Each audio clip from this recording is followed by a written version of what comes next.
أعوذ بالله من الشيطان الرجيم. أعوذ بالله من الشيطان الرجيم. بسم الله الرحمن الرحيم. بسم الله الرحمن الرحيم. الله خالق كل شيء والله خالق كل شيء وهو على كل شيء وكيل. وهو على كل شيء وكيل. له مقاليد السماوات والأرض له مقاليد السماوات والأرض. والذين كفروا بآيات الله والذين كفروا بآيات الله أولئك هم الخاسرون. أولئك هم الفاسقون. قل أفغير الله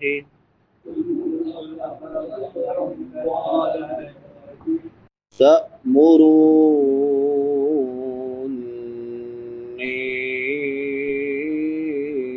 أعبد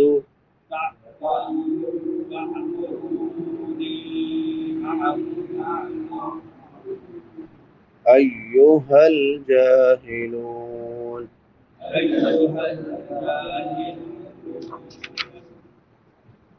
الله خالق كل شيء وهو على كل شيء وكيل.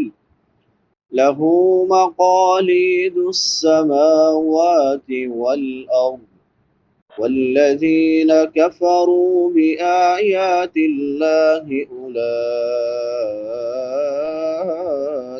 هم الخاسرون. قل أفغير الله تأمروني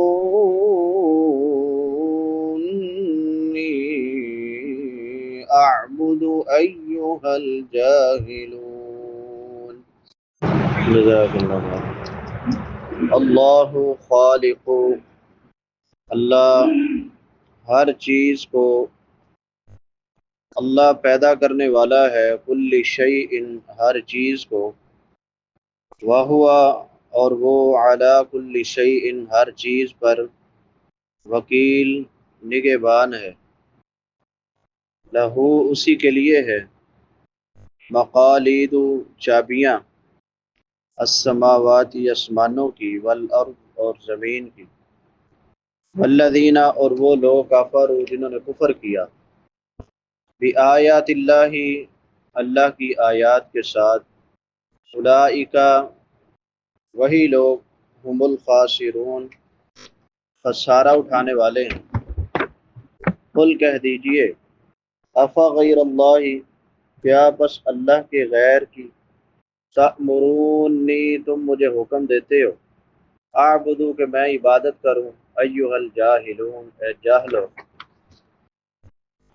اللہ خالق کل شیء اہل توحید کے لیے وعدے اور مشرکین کے لیے وعید کے بعد دوبارہ اللہ تعالیٰ کی توحید اور شرک کے رد کے دلائل کا آغاز ہو رہا ہے۔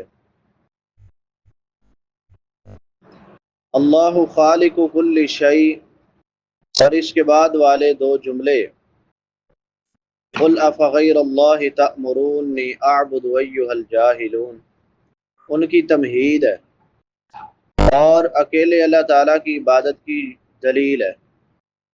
پہلے جملے میں فرمایا اللہ خالق کل شیء، کہ ظاہر ہے جب ہر چیز کا پیدا کرنے والا اللہ ہے تو پھر عبادت بھی اسی کا حق ہے کہ اس اللہ کی ہی عبادت کی جائے جس نے ہر چیز کو پیدا کیا ہے، اور اس چیز کے دلائل سے قرآن بھرا پڑا ہے۔ آگے فرمایا وَهُوَ عَلَى كُلِّ شَيْءٍ وَكِيلٌ، وکیل کہ جس کے سپرد کوئی چیز کی جائے کہ وہ اس کی حفاظت اور نگرانی کرے اور اس میں جو چاہے کرے، یہ اکیلے اللہ کی عبادت کی دوسری دلیل ہے۔ یعنی جس طرح ہر چیز کو پیدا کرنے والا اکیلا اللہ ہے، اسی طرح ہر چیز کی حفاظت اور تدبیر کرنے والا بھی اکیلا اللہ ہی ہے۔ نہ کسی چیز کے پیدا کرنے میں کوئی اس کا شریک ہے، نہ حفاظت و تدبیر کرنے میں کوئی اس کا شریک ہے۔ اسی لیے اپنی ہر چیز اور ہر کام اللہ تعالیٰ کے سپرد کرنے کا بار بار مومنوں کو حکم ہے۔ وَعَلَى اللَّهِ فَلْيَتَوَكَّلِ الْمُؤْمِنُونَ، اور اللہ ہی پر پس لازم ہے کہ مومن اس پہ بھروسہ کریں۔ وَعَلَى اللَّهِ فَلْيَتَوَكَّلِ الْمُتَوَكِّلُونَ، اللہ ہی پر لازم ہے کہ بھروسہ کرنے والے صرف اسی پر بھروسہ کریں۔ آگے فرمایا لَهُ مَقَالِيدُ السَّمَاوَاتِ وَالْأَرْضِ، مقالید مقلاد ان کی جمع ہے، جس طرح قلادہ ہار یا پٹا گردن کے ساتھ ہوتا ہے، اسی طرح چابی تالے کے ساتھ ہوتی ہے۔ اور اکثر مفسرین کا کہنا ہے کہ یہ اقلید ان کی جمع ہے اور عام قاعدے کے خلاف ہے۔ اقلید دراصل فارسی لفظ قلید سے بنایا گیا ہے، یعنی آسمان و زمین کے خزانے کی چابیاں وہ بھی صرف اللہ رب العالمین کے پاس ہیں، کسی اور کے پاس کچھ بھی نہیں ہے۔ تو اسے پکارنے، جس کے پاس کوئی اختیار ہی نہ ہو، اس کو پکارنے کا اور اس کی عبادت کرنے کا کیا فائدہ ہے؟ کوئی فائدہ نہیں ہے۔ تو ایک اکیلا اللہ ہی جو آسمان و زمین کی چابی رکھتا ہے، وہی عبادت کا مستحق ہے کہ اس اکیلے اللہ رب العالمین کی عبادت کی جائے۔ والذین کفروا بآیات اللہ اولئک هم الخاسرون، اس کا معنی یہ ہے کہ جو لوگ ایمان لے آئے اور انہوں نے اللہ کی آیات کو قبول کر لیا، وہ تو کامیاب ہو گئے، اور جن لوگوں نے اللہ کی آیات کا انکار کیا وہی خسارہ اٹھانے والے ہیں۔ گویا اس کے علاوہ اگر کوئی خسارہ ہے بھی تو فی الحقیقت وہ خسارہ نہیں ہے، کیونکہ وہ عارضی خسارہ ہے۔ اسی طرح حقیقی کامیابی وہ صرف اور صرف آخرت کی کامیابی ہے، کیونکہ وہی دائمی اور پائیدار کامیابی ہے۔ فمن زحزح عن النار وادخل الجنۃ فقد فاز، جو شخص آگ سے دور کر دیا گیا اور جنت میں داخل کر دیا گیا تو فرمایا یقیناً وہ شخص کامیاب ہے۔ تو اللہ کی آیات سے مراد اس کے وجود اور وحدانیت کے دلائل ہیں، جو گزشتہ آیات اور خصوصاً اس سے پہلے 3 جملوں میں بیان ہوئے ہیں۔ آگے فرمایا قل افغیر اللہ تأمرونی اعبد ایھا الجاہلون، یعنی جب ہر چیز کا خالق اللہ ہے اور وہی ہر چیز پر نگران ہے اور اسی کے پاس آسمانوں اور زمین کی کنجیاں ہیں، تو پھر کیا تم اس کے ہوتے ہوئے مجھے تم اس کے غیر کی عبادت کا حکم دیتے ہو، کہ جس کے اختیار میں خود اپنا بھی وجود نہیں ہے، اس کی عبادت کا حکم دیتے ہو۔